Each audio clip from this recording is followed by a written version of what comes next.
following pre-recorded program is sponsored by Adams Financial Concepts.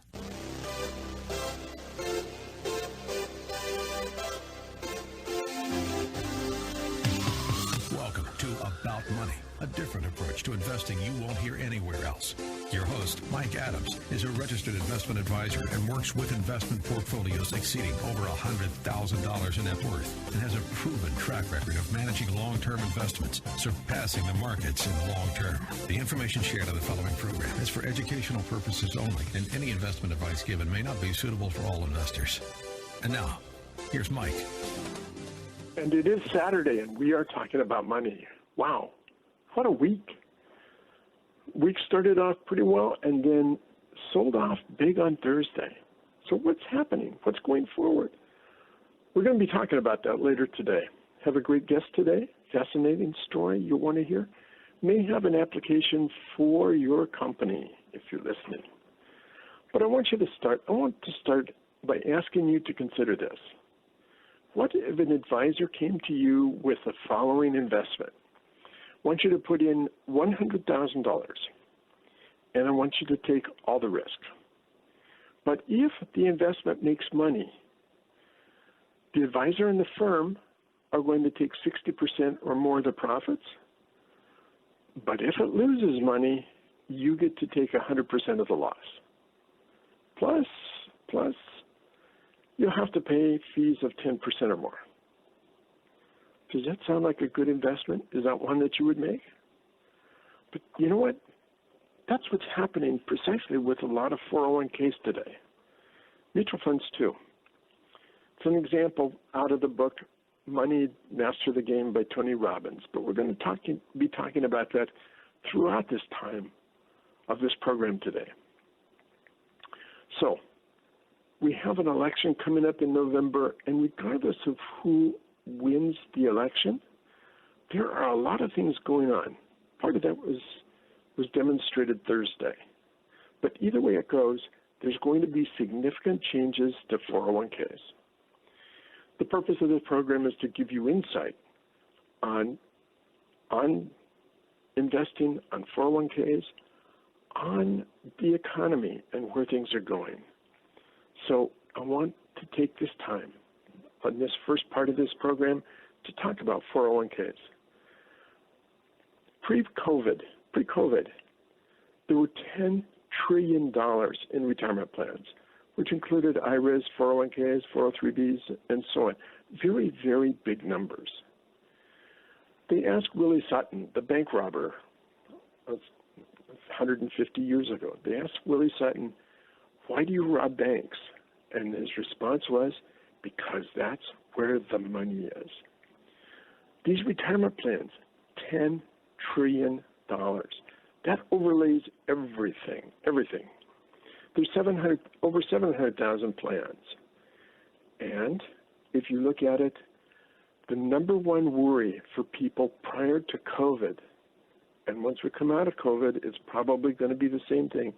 Every single age group, the number one worry was, will they run out of money? Do they have enough money to retire?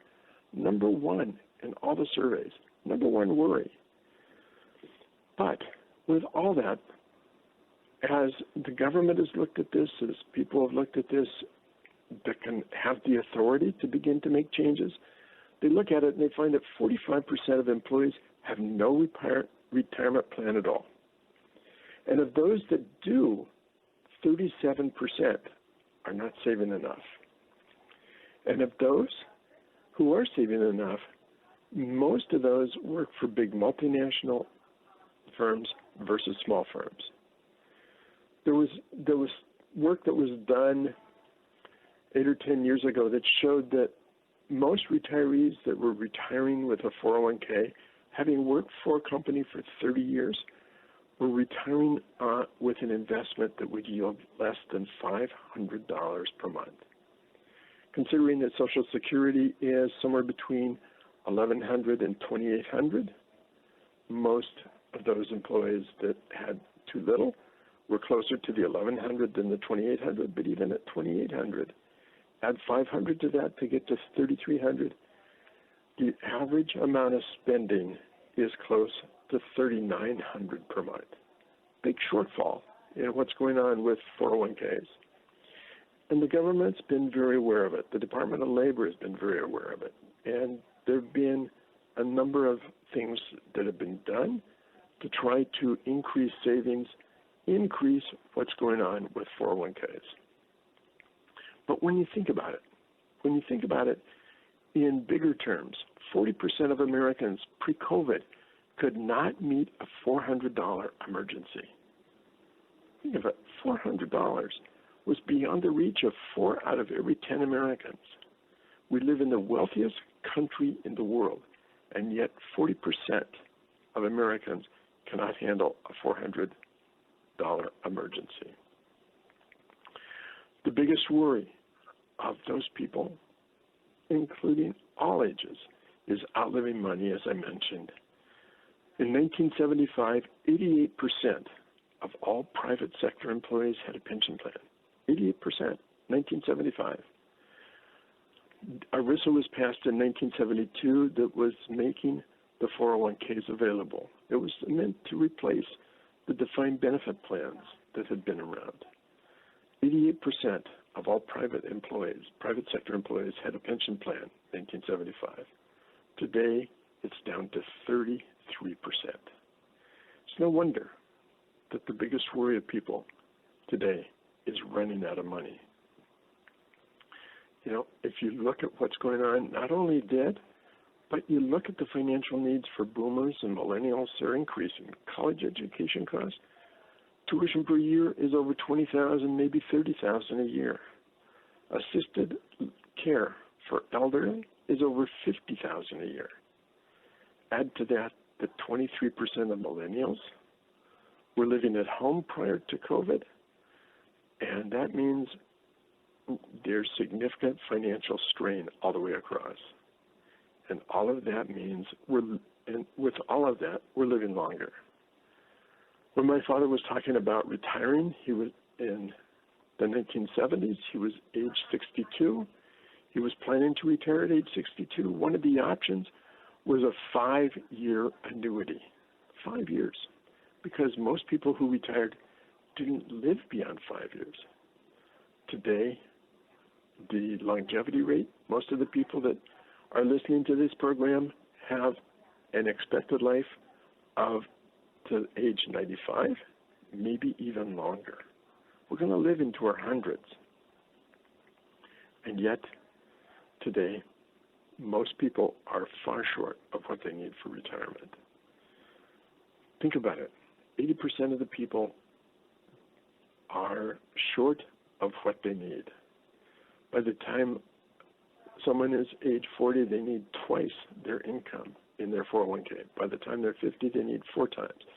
By the time they're age 60, they need 6 times, and by the age 67, 8 times, and that's only enough to meet 80% of their needs.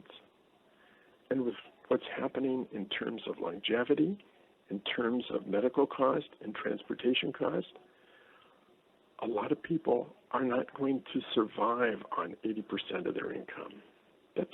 We're not going to do very well on 80%. The quality of life is going to diminish. And assuming that happens, people running out of money at age 85, I did a program a little over a year ago talking about some of the people who were running out of money in their 80s and 90s. It's not a very pretty picture. So add all that together, and you can see the issue that's coming up with 401ks. But it's a $10 trillion market, and so it's not just the government that's looking at it. It is companies that are always looking at it as well. If you go back and look, what really brought it to light was the Great Recession in 2008, 2009. It was during the Obama administration. And during the Obama administration, there had been some Department of Labor studies, but they accelerated in 2008. They've continued to accelerate all through the Trump administration as well. And what they found was that 77% of plans, 401k plans, were out of compliance. For the Obama administration, they went from 100 enforcement agents to over 1,000. They went from just responding to big complaints to actually doing a proactive approach. And there were fines that were approaching $1 billion a year during the Obama years. Some of that has continued through the Trump administration. But as we go forward after this election, and even before the election, we're seeing some changes being made. Those changes are going to affect people that have 401ks. They're going to affect companies that have 401ks. And the idea today is to make people aware of what's going on, what is going on currently and has been going on for the last few months, what's going on for the next 6 months. All of that is in process and changes are happening. I sat at a luncheon. I don't know why I was invited to the luncheon, but with the lobbyists and those people that wrote some of the new regulations, the Department of Labor regulations for the change of the fiduciary rule during the Obama administration. That's all been undone. But I was there. I saw how some of this happens. When I was there, I have no idea because it was mostly the very, very large firms and then one little guy, me. I'll come back to this right after the commercial break. Don't go away because it's important to understand. I will be right back after the commercial break. So much.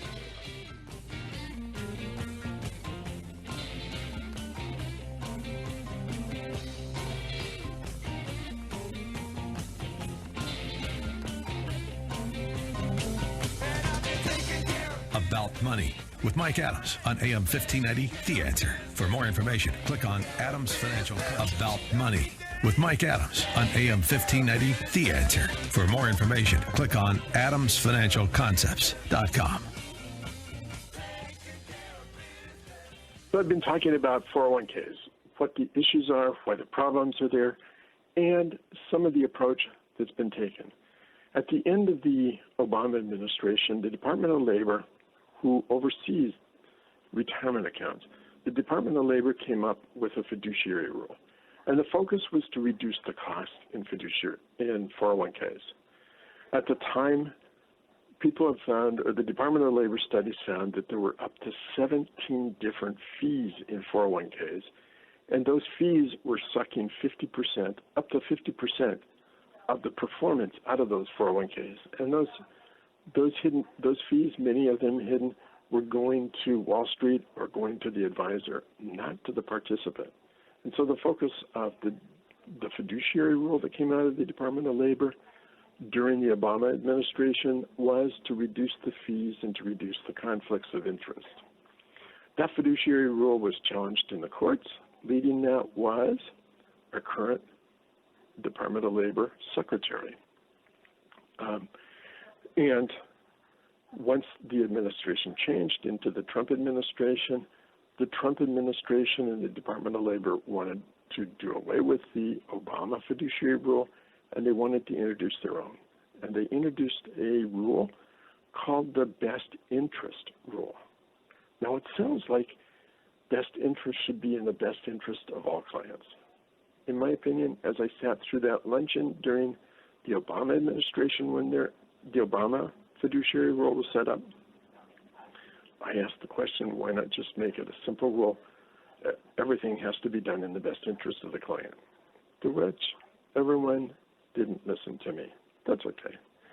They wanted a set of rules to govern what it meant to be a fiduciary.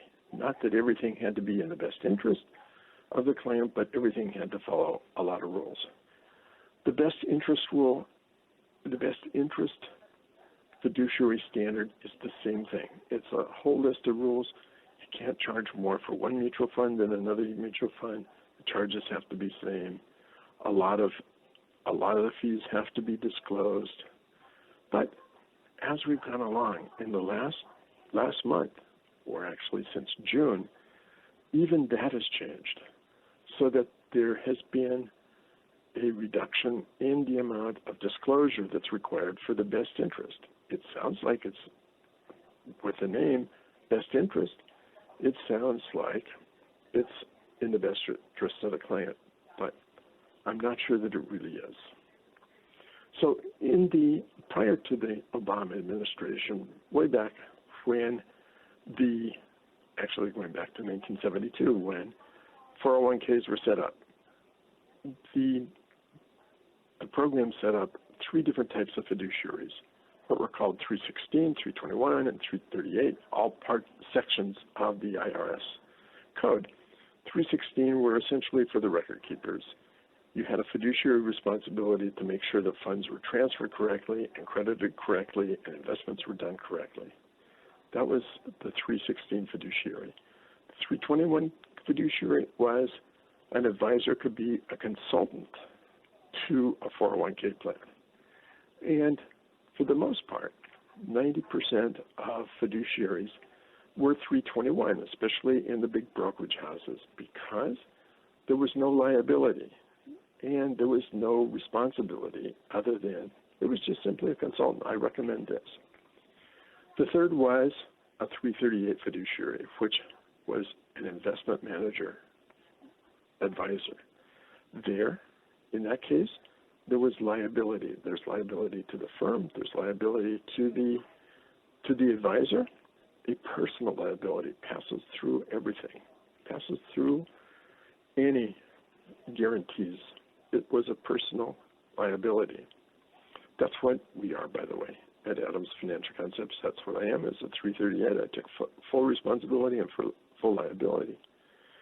But since June, the Department of Labor has come out and generated a five-level fiduciary. Level 1 is the same as the 316. Level 2 is new. Level 3 is new. Level 4 is the 321, which is the consultant. And level 5 is the 338. But in between the 316 and the 321 are levels 2 and levels 3, which have even less liability, even less responsibility for what goes on in a 401k, meaning that firms where the firm is involved, where the advisor is involved, have no responsibility if things go wrong. It reduces the liability of the firm, and it reduces any responsibility for conflicts. As long as you charge the same for mutual funds, you can take back-end fees, you can take research grants. When I mentioned that there were 17 hidden fees, a lot of those fees were dismissed by the old fiduciary rule, and even a lot of them by the initial best interest rule. Now, a lot of those fees can be reintroduced because it has weakened the best interest. Best interest in name only, it sounds good, but it's not. So remember, I began this by saying, remember the $100,000 investment, 100% at risk, but as much as 50% of the gains are taken by the advisor in Wall Street? That is what it does. And think about what's happened in the 401ks. In the last year, it's been a push to introduce annuities into 401ks. Last week, I talked about annuities, and I'm not at the point that some people are where they would say they would rather die than sell an annuity. I'm not there. I believe there's a very, very limited number of people that can have an annuity or should have an annuity. I do not sell annuities. I don't do annuities. I believe that Helen Owen, who wrote the book Pound Foolish, Exposing the Dark Side of Finance Industry, said what she said is true, that annuities are sold for only one purpose, and that's to make money for the advisor and his firm. They charge 2% for the insurance portion of the annuity.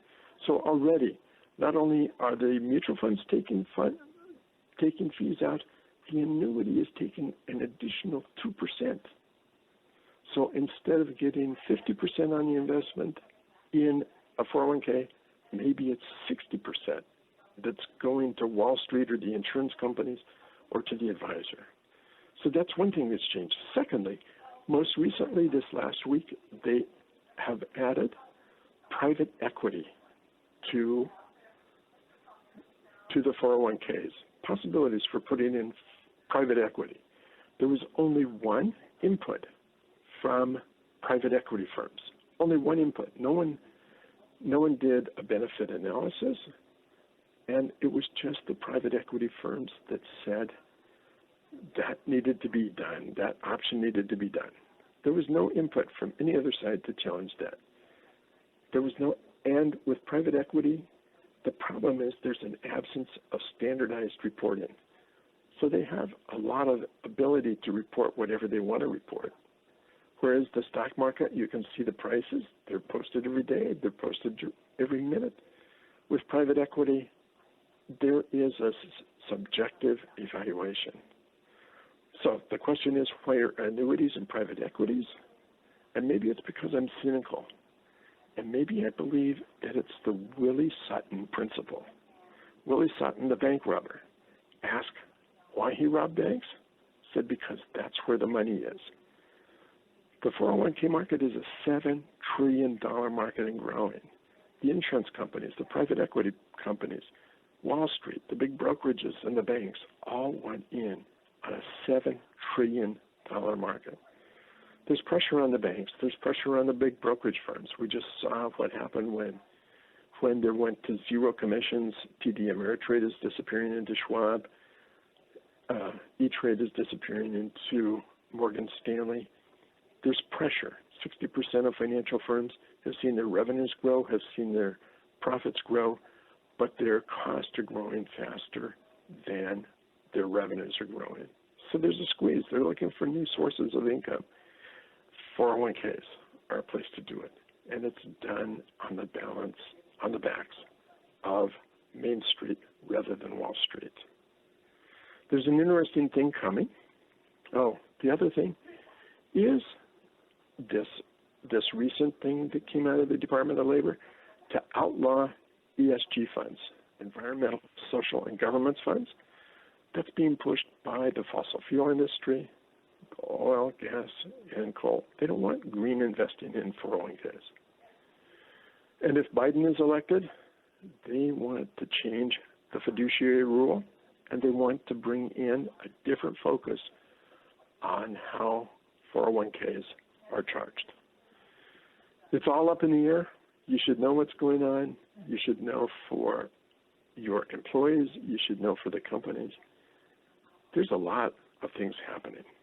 If Biden is elected, they propose instead of making it tax deferred, they would do a tax credit. And there's a reason for that, because 44% of adults pay no taxes. The big benefit for tax deferral is to higher paid employees rather than low paid employees. No real details on what they would do, what the proposal is, but it's interesting. It sounds like it's another change. You know, the way we look at it, and we have some 401ks at Adams Financial Concepts, is there's a better way to do 401ks, and that's where we're focused. We take all this into consideration, but our main consideration is to make the 401k a profit center and not just a drain, to make it work for the employees and not for Wall Street. But that's a whole different story, a whole different idea.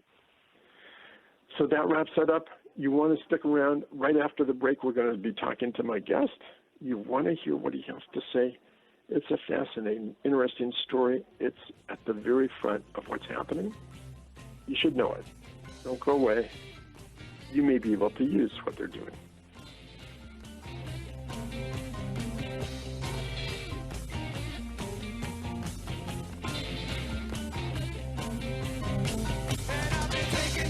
About Money with Mike Adams on AM 1590, The Answer. For more information, click on Adams Financial Concepts. About Money continues. Remember the website, adamsfinancialconcepts.com. Here's Mike. Welcome back. I've got a guest today you want to hear. My guest today is Simon Glass, the CEO of Discuss.io. So welcome to the program, Simon. Thank you, Mike. Really nice to be on your show today. So, Simon, why don't we start with your background? Tell us about your background. Sure, absolutely. Well, Mike, as I look at my career, I kind of have really got three equal parts almost of 10 years over a 30-year stint. For the last 10 years, I've been very focused in the startup space. So as you mentioned, I'm the CEO of Discuss.io. I've been with the company here since January 2019. I originally came in as the Chief Revenue Officer, and I took over the reins of the company at the start of 2020. Prior to Discuss, I was with another startup in the e-commerce space called Clavis Insight. We were out of Dublin in Ireland, and we had a lot of fun and success with that company. We built them from, there were three of us initially, and we built it up to a 250-person company, and we were acquired in December 2018. So that's what I've been doing for the last 10 years, startup work. For pretty much the 10 years before that, I worked for big consumer goods companies. I was a Gillette/Procter & Gamble person. I worked in P&G's global operations in Boston, Toronto, and Cincinnati.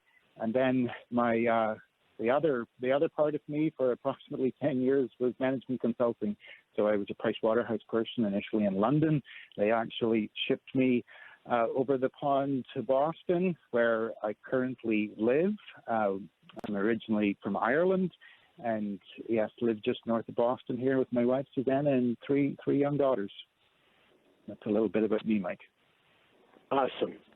So tell us about Discuss.io. Yeah, no, I'd be really happy to. So Discuss.io, we are what I would call a smart video platform, and we help business professionals make better decisions. And we do this, Mike, in the way that we capture conversations and analyze conversations and really create intelligence at scale. Clearly, there's a lot of video platforms out there in the marketplace, but the way we view other video platforms is that they're more of a one-size-fits-all. And they're really good for having conversations with friends and family, or doing what I would refer to as more unstructured business meetings. At Discuss.io, we go further, we go deeper, we bring structure to conversations. We're all about getting insights from conversations and interviews, and we layer on some significant additional security to our platform. We've been in this video space for about 6 years, and we've cut our teeth in the market research industry. So from day one, we've been 100% focused on helping customers get insights from video meetings, which is what I think makes us very unique. Over the last 6 to 7 years, we've run over 50,000 market research and customer experience interviews on our platforms. We're a very global company. We've been doing this across 90 plus countries, and over the years we've reached over 250,000 people who have actually been on our platform and done live video interviews on our platform. And lastly, we're headquartered in Seattle. Our office is in the Fremont part of town, but we're very remote. We've got a global workforce. We've got staff in countries, in addition to the U.S., in countries such as Brazil, Bolivia, United Kingdom, Belgium, Pakistan, India, and the Philippines. That's all? No, I'm just joking. Simon, it used to be that companies would set up focus groups to have them review their products that they were introducing or their current products. This essentially sounds like it replaces the focus group. Is that right? Yeah, no, I mean, you really hit the nail on the head there, Mike. In terms of what I would call our market research use case, that's exactly what we're doing. So our founder, Zach Simmons, 6 or 7 years ago, that was the initial vision and mission of the company. It was looking at those physical focus groups, and I myself, when I worked at Procter & Gamble, were very involved in focus groups. So we would travel around the country, we would travel around the world, we would meet with consumers because we really needed to understand those preferences, those attitudes, those motivations of consumers in regards to our products. So we would meet with them in person, in conference centers, in hotels, and we would get that voice of the customer. Now, that was a very expensive work process because we had to travel, we had to bring people into sessions. It was a slow work process because it took time to set it up, etc. And really the vision here of Discuss and what we've been super successful at is taking that online and building actually this smart video platform to actually replicate the functionality of that physical focus group. So we've got a lot of features in our platform that actually speak to that. So for example, we've got a concept of behind the curtain where you can have an observer that's in the video meeting, but the respondent doesn't know that he or she is there. However, the moderator who's running the session knows that he or she is there. And we have a number of other features that really speaks to what you mentioned a minute or two ago in terms of the physical focus group and what this platform is trying to achieve. So when you're running the Zoom platform, are you actually doing a Zoom meeting with several people at the same time, or is it a one-on-one kind of thing? Yes, so you mentioned the Zoom platform there, so I think you meant whenever we're running the Discuss.io platform. And it platform. I'm sorry. No problem. So it's really interesting. We're running a set of different options. We're running one-on-one interviews, so we call those the in-depth interviews. So that's where there's a moderator and there's a panelist or a respondent, but we also can do this for what we call dyads, triads, or focus groups, which can be up to 4 different people. We don't like to exceed 4 or 5 people because when you're running market research sessions, the kind of common knowledge or logic is that once you go over 4 or 5 people, the effectiveness of the session is not really there, so best to keep it at a smaller number. And I would imagine when you have multiple people, that one person who is a very strong personality can affect what the other people say. Whereas if you're doing a one-on-one, the people don't have that influence of the other people in the group. Is that a right thing to say? No, very, very much so. And whenever these large customers that we have, be it large consumer goods companies or large pharma companies or finance companies, whenever they're doing their research specs and whenever they're trying to figure out what type of people they need to talk to, probably 60 to 70% of the time they're wanting to run one-on-ones or IDIs, and about 30% of the time they're running focus groups for that very reason you just mentioned. So in that process, right now, you're focused primarily on large companies, but aren't you releasing something for smaller companies as well? Yes, we are, Mike. So over the last number of years, we've really grown this business initially with a focus on global consumer goods companies. However, over the last year or so, we've really branched out, and especially since March of this year, our world has been turned upside down, and I can speak a bit more about that in a couple of minutes, but we've really expanded into other types of verticals, be it pharma, be it financial services, be it technology firms. So we've got great expertise running our platform for the very large companies. However, a key part of our future is having more smaller and medium-sized businesses actually leveraging our platform. So over the last several months, we've been working on what I would call a self-service module, so that those smaller and medium-sized businesses can actually access our platform themselves and do all of what we actually do for some of the larger companies. And I should add a little footnote to that. The work that we do for the larger companies, we have our technology platform, and that's the core of who we are, the smart video platform. But we also have a set of professional services where a large CPG company will come to us and say, I want to do certain type of market research in a certain market on a certain time frame. And then we will actually do the recruitment. So we will find the panelists for the consumers that they will be talking to. We'll find the moderators. We will find translators, etc. So with our self-service platform, we're actually throwing the keys over to the smaller and medium-sized businesses to do just that. So we're coming to an end, but how would somebody contact you? How could they get involved in using your services? Tell us that. Yeah, so I would love to speak directly to any of the folks in the show, and you can reach out to me directly via my email, which is simon@discuss.io. You can also hit our website, which is www.discuss.io. So those would be the two most straightforward ways to reach out to us if someone would like to get a conversation going about what we're doing. And spell Discuss.io so people can understand specifically what it is. Yes. So it is DISCUSS.io.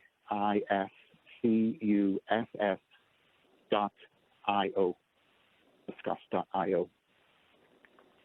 So Simon, you are on the cutting edge of what's happening, and I'm sure that with COVID, everything has really accelerated because we're all working kind of remotely.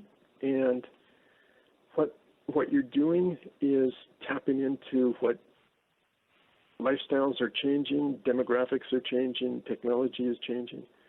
So I would recommend to the readers or to the listeners that you contact Discuss.io, talk to Simon, and see how you can use their platform to market your sales much better. And I'll be right back after this commercial break.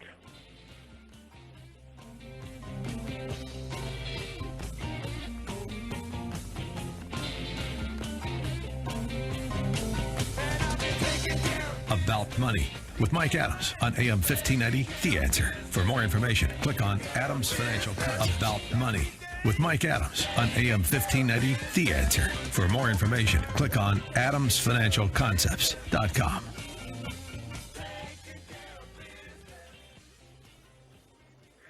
So,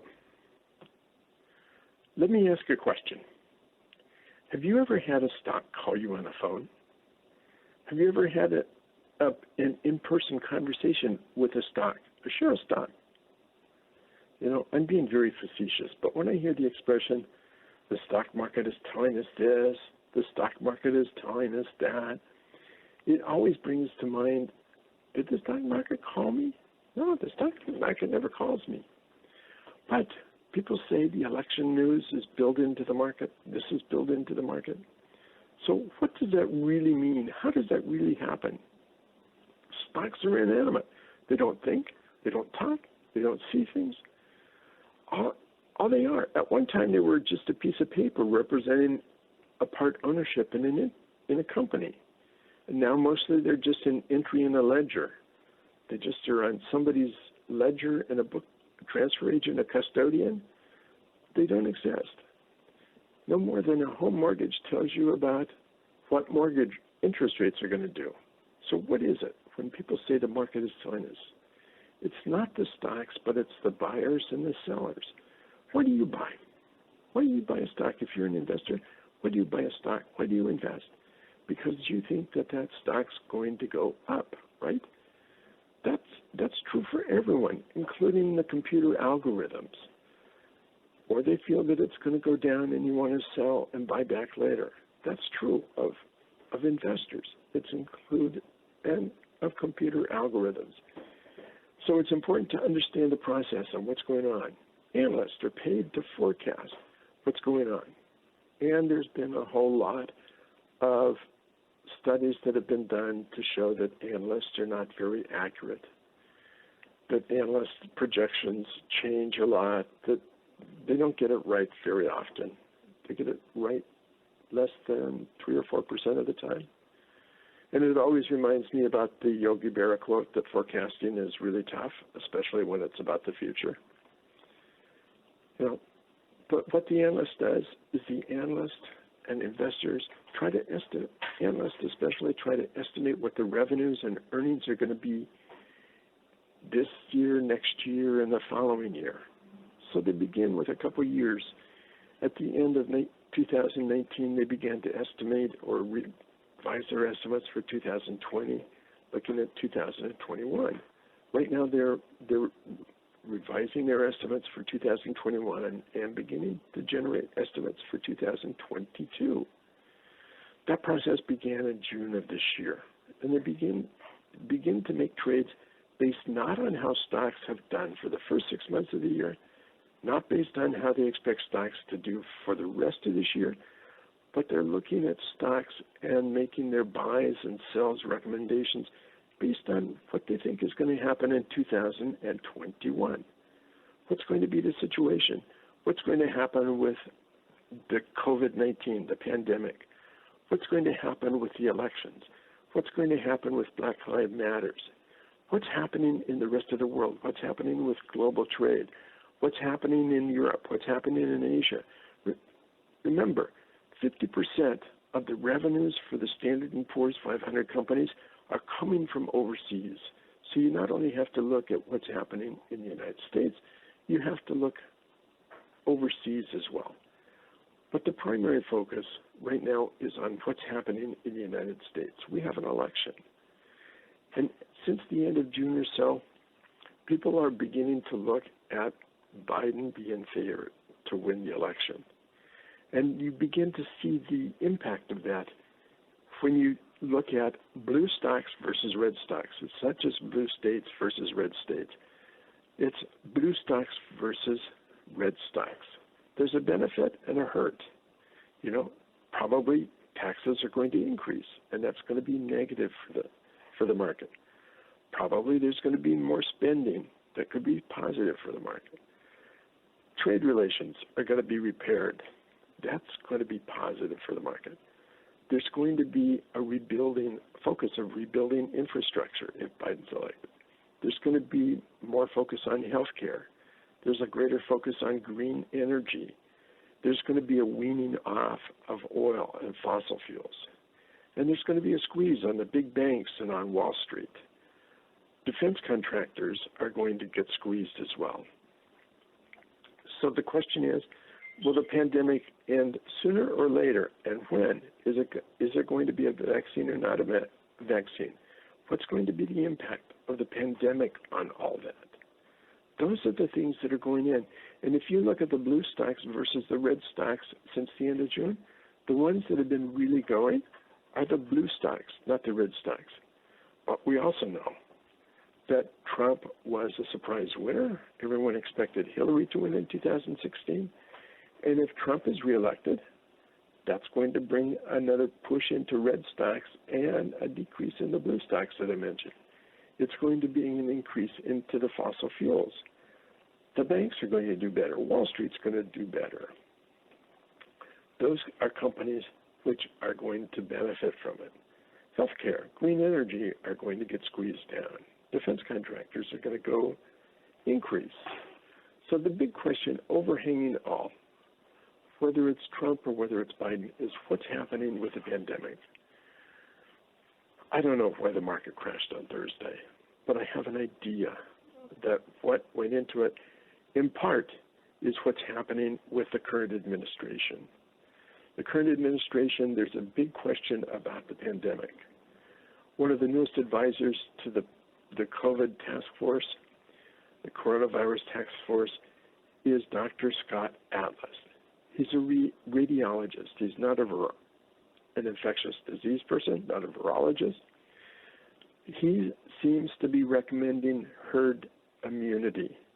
He seems to recommend that we just do away with the mask thing, we do away with all the social distancing, and we just let 50 to 60% of the population get infected and build a herd immunity. And the big question around that is, what is the impact on the economy? Because it may put people back to work, it may put people back in schools, but if you end up with a lot of people very sick, 50% of the population sick, missing work for 2 or 3 or 5 weeks, many dying, what happens? If we get to herd